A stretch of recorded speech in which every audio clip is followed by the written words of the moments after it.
The gas up faster. You know, the crazy thing about that fight was that was my first time in my career hiring a nutritionist, and I had this lady. Her name is Dawn.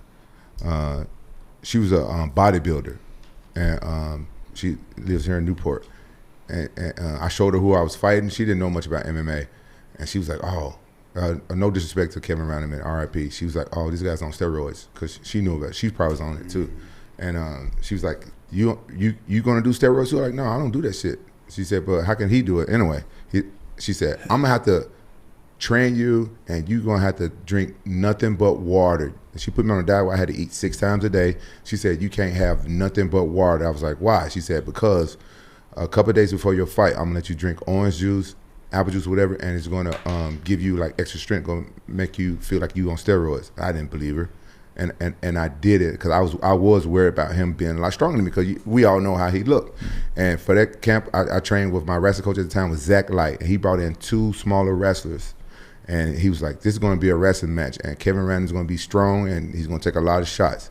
And I wrestled with those little guys faster than me and said, blah, blah, blah. When I got there to the fight, I was actually stronger than Kevin Randallman. Because that lady, she was right. Dawn, she was right. Because I did exactly what she said. My first time ever listening to a nutritionist 100%. And I didn't cheat on my diet. I ate 6 times a day, and I drank nothing but water for like, 8 weeks.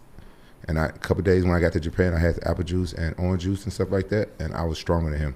So I was worried about it, but when I got in the fight, my round's 10 minutes. The first round was 10 minutes. Mm-hmm. So it was something that I was worried about. I was worried about gassing out due to a lot of wrestling, though. Oh, hell yeah. And I guess to your point, wrestling and the grappling absolutely can take it out of you, right? You see guys get into a grappling exchange. I mean, they're real sharp, and then all of a sudden they got to grapple and tussle up against the cage, and then their punches are slower, right?